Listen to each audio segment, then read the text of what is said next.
Hello friends, എല്ലാവർക്കും പുതിയൊരു വീഡിയോയിലേക്ക് സ്വാഗതം. ഇന്നത്തെ വീഡിയോ എന്ന് പറയുന്നത് ഒരു ട്രാവൽ വീഡിയോ ആണ്.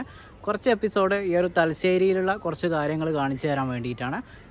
ഇപ്പോൾ നമ്മൾ കാണാൻ പോകുന്നത് തലശ്ശേരിയിലെ ഒരു കോട്ടയാണ്. ആ ഒരു കോട്ടയുടെ വിശേഷങ്ങളും കാര്യങ്ങളാണ്.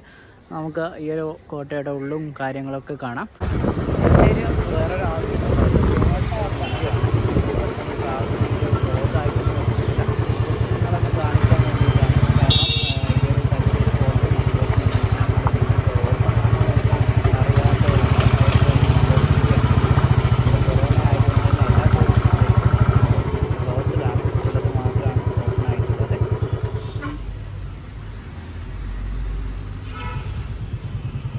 ഇവിടെ കുറച്ച് വാഹനങ്ങളൊക്കെ നിങ്ങൾക്ക് കാണാം. സൈഡിലൊക്കെ ആയിട്ട് അത്യാവശ്യം ആൾ ഇവിടെ വന്ന് പോകാറുണ്ടെന്ന് മനസ്സിലായി. കാരണം ഈ ഒരു സൈഡിലൊക്കെ കാണുമ്പോൾ തന്നെ ഒരുപാട് വാഹനങ്ങളും അതുപോലെ തന്നെ കച്ചവടങ്ങളൊക്കെ ഈ ഒരു സൈഡിലൊക്കെ ഉണ്ട്.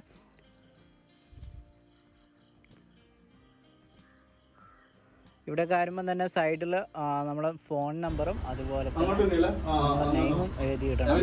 ഇവിടെ സെക്യൂരിറ്റിയോ കാര്യങ്ങളൊന്നുമില്ല. നമുക്ക് നമ്മളെ ഇഷ്ടത്തിനനുസരിച്ച് എഴുതിയിടാം, അല്ലെങ്കിൽ എഴുതിയിടാത്തവർക്കാണെങ്കിൽ ഡയറക്റ്റ് കയറാവുന്നതാണ്.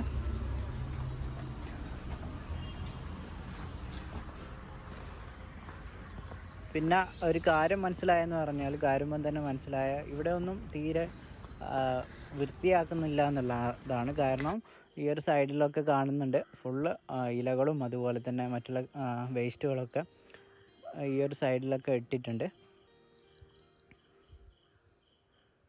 ഇതിനു മുന്നേ ഒരു വർഷം മുന്നേ ഇവിടെ വന്നിരുന്നു. അപ്പോൾ ഇതുപോലെയൊന്നുമല്ല, ഇതിപ്പം ഫുള്ള് പൊടിയൊക്കെ പിടിച്ചിട്ടാണുള്ളത്. കൊറോണ ആയതുകൊണ്ട് അടച്ചിട്ടതിന് ശേഷം പിന്നീട് വൃത്തിയാക്കിയിട്ടൊന്നും ഇല്ല എന്നാണ് തോന്നുന്നത്. അതുപോലെ തന്നെ സെക്യൂരിറ്റിയും അതുപോലെ ഇവിടെ ഈ ഒരു ഗാർഡനും കാര്യങ്ങളൊക്കെ നോക്കാൻ ആരുമില്ല. 1708 ഈ ഒരു കോട്ട നിർമ്മിച്ചത്. ഈ ഒരു തലശ്ശേരി ടൗൺ വളരുന്നത് തന്നെ ഈ ഒരു കോട്ടയുടെ നിർമ്മാണം പൂർത്തീകരിക്കുമ്പോഴാണ് ഈ ഒരു തലശ്ശേരി നഗരം ഇതിനെ ചുറ്റിപ്പറ്റിയായിരുന്നു കച്ചവടം കാര്യങ്ങളൊക്കെ നടന്നിരുന്നത്. പിന്നെ ഒരു പ്രത്യേകത എന്ന് പറയുന്നത് ഇന്ത്യയിൽ ആദ്യമായിട്ടാണ് ബ്രിട്ടീഷുകാരും അതായത് നമ്മൾ സ്വദേശികളും തമ്മിൽ നമ്മൾ ഇന്ത്യക്കാരും തമ്മിൽ ക്രിക്കറ്റ് കളി നടന്ന ഈ ഒരു തലശ്ശേരി ഫോർട്ടിൻ്റെ സൈഡിലുള്ള ഗ്രൗണ്ടിൽ വെച്ചാണ്. അത് ചരിത്രങ്ങളിലും വിക്കിപീഡിയയിലൊക്കെ ആ ഒരു കാര്യങ്ങൾ രേഖപ്പെടുത്തിയിട്ടുണ്ട്. ഈ ഒരു പാദം നേരെ പുറത്തേക്കാണ് പോകുന്നത്. അവിടെ ഒരു ക്രിസ്ത്യൻ പള്ളിയും അതുപോലെ തന്നെ ഡ്രൈവിംഗ് ഒക്കെ പഠിപ്പിക്കുന്ന ഒരു ഗ്രൗണ്ടുമാണ് ആ ഒരു സൈഡിൽ വരുന്നത്. ഇവിടെ കുറച്ച് കാര്യങ്ങൾ എഴുതിയിട്ടുണ്ട്. ഈ ഒരു കോട്ട നിർമ്മിച്ചതും അതുപോലെ തന്നെ ഇതിൻ്റെ നിർമ്മാണ കാര്യങ്ങളൊക്കെ ഇവിടെ കൊടുത്തിട്ടുണ്ട്.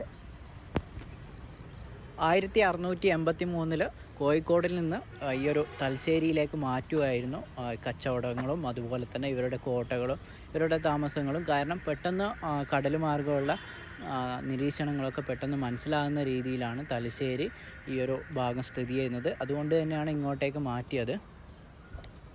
ഇവിടെ ഈ ഒരു കോട്ട വരുന്ന മുന്നേ തന്നെ ഒരു ഗോഡൗൺ ഉണ്ടായിരുന്നു. ഏലവും അതുപോലെ തന്നെ കുരുമുളകൊക്കെ സൂക്ഷിച്ചു വെക്കാൻ വേണ്ടിയിട്ട്. ഇവിടെ ഗോഡൗൺ നിർമ്മിക്കാൻ കാരണം എന്ന് പറയുന്നത് ഇവിടുന്ന് വളരെ പെട്ടെന്ന് തന്നെ മറ്റുള്ള സ്ഥലങ്ങളിലേക്കൊക്കെ കൊണ്ടുപോകാൻ വേണ്ടിയിട്ടാണ്.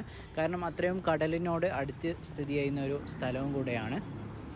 ഇതിൻ്റെ ഏറ്റവും വലിയ പ്രത്യേകത എന്ന് പറയുന്നത് സാധാരണ മറ്റു കോട്ടകളിൽ നിന്ന് നമ്മൾ കയറി വരുമ്പം തന്നെയുള്ള ആ ഒരു കൂറ്റൻ മതിലും അതുപോലെ തന്നെ അവിടെയുള്ള ഒരു ഗേറ്റുമാണ്. ഏകദേശം 10 മീറ്ററോളം ഉയരത്തിലാണ് ഈ ഒരു ഗേറ്റ് ഉള്ളത്. സൈഡിൽ നമുക്ക് ഇരിക്കാനൊക്കെ സൗകര്യമുണ്ട്. അതുപോലെ തന്നെ ഇവിടെ നേരെ ഫ്രണ്ടിലേക്ക് വരുന്നത് ഒരു കിണറാണ്. കിണർ ഫുള്ളായിട്ട് മൂടിയിരിക്കുകയാണ്. എന്താണ് അതിൽ വെള്ളം ഉണ്ടോയെന്നൊക്കെ നോക്കാം.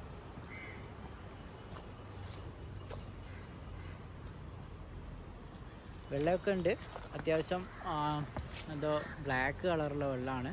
ഇവിടെ ഒരുപാട് സഞ്ചാരികൾ വരുന്നില്ലെങ്കിലും കുറച്ചാണ് ആൾക്കാരെ ഇവിടത്തേക്ക് വരുന്നത്. അതുപോലെ തന്നെ നമ്മൾ നേരെ കാണുന്ന ആ ഒരു സീറ്റിട്ട ഭാഗം കാണുന്നുണ്ടാവും നിങ്ങൾ.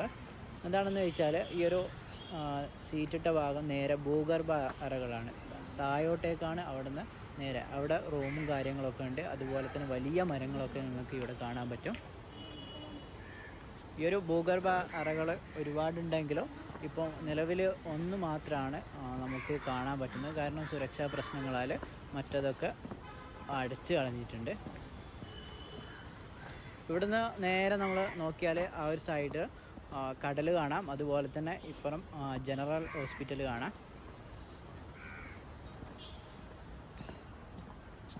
സൂര്യാസ്തമയമൊക്കെ ഈ ഒരു സൈഡിൽ നിന്ന് കടലിലേക്ക് താഴ്ന്നൊക്കെ നമുക്ക് ഇവിടുന്ന് റെഡിക്ക് കാണാൻ പറ്റും.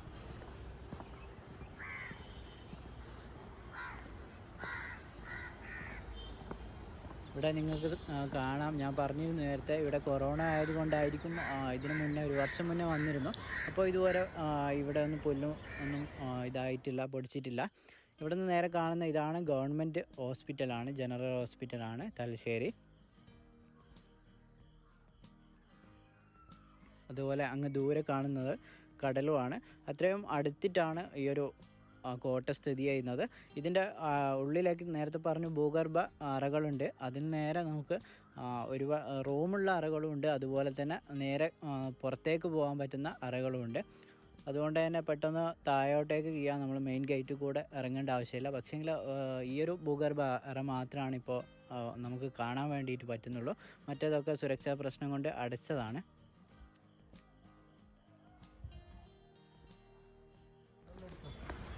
ഇതാണ് ഭൂഗർഭ അറ. അതുകൊണ്ട് തന്നെ ഇതിൻ്റെ ഉള്ളിലായിരുന്നു ഈ ഒരു ഏലവും കുരുമുളകൊക്കെ സൂക്ഷിച്ചിരിക്കുന്നത്.